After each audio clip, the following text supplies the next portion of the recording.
Hey guys, I'm Nisa Homey and welcome back to my channel.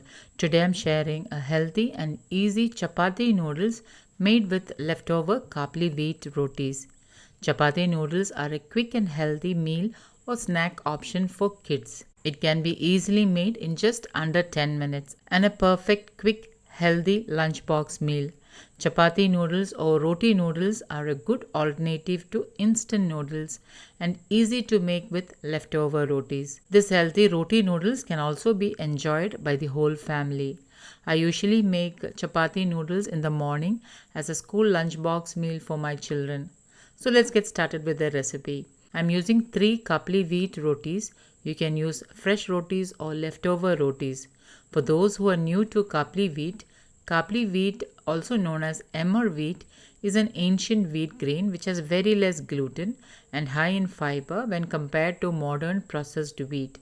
Those with gluten issues can try this ancient wheat grain. Since khapli wheat is high in fiber, they are an excellent option for children as the fiber will help to keep them fuller for a longer time.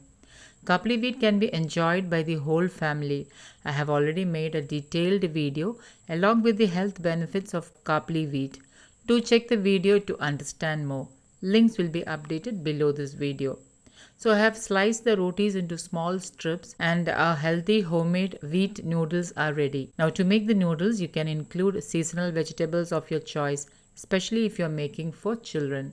Today I am using 3 small carrots, 4 to 5 garlic cloves, 5 shallots for that extra antioxidants, iron and folate.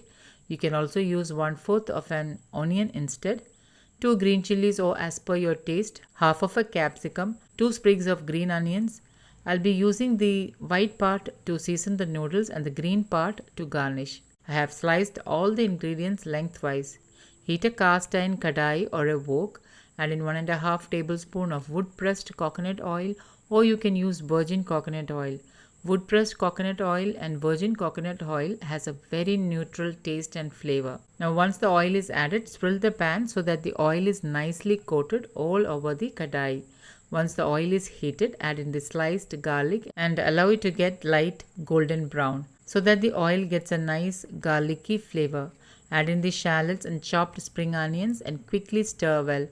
Remember, the flame is on high and cast iron pans retains more heat. So cooking is more faster in a cast iron pan. Plus it helps in better iron absorption. So if you have iron deficiency anemia, try to cook at least one of your meal in a cast iron cookware. Once the shallots and spring onions are transparent, add in the slit green chilies and the sliced carrots. Mix well and stir fry well. Add in half teaspoon pink Himalayan salt. Remember, there is salt in the roti, so add salt accordingly. Once the carrots are 3/4 cooked, add in the sliced khapli wheat rotis and stir well on low flame. Quickly grind some black pepper and keep it aside. Meanwhile, the roti is lightly roasted after about a minute of sauteing. Add in the sliced capsicum, again stir well. Add in 1 teaspoon coconut aminos, which is a healthier alternative to soy sauce. Give it a quick stir and then turn off the flame. The cast iron kadai will retain heat even after the flame is turned off. For vinegar, you can use apple cider vinegar which has the mother, or you can use homemade coconut vinegar. I'm adding in 1.5 teaspoon coconut vinegar and stir well. Add in 1 teaspoon freshly ground black pepper powder and mix well. Lastly, sprinkle in the chopped green spring onion and serve the healthy chapati noodles to a ball. So guys, do try these healthy chapati noodles and let me know how it turned out. Don't forget to like, comment and share this video with family and friends. Thank you for watching and until next time, take care. Bye-bye.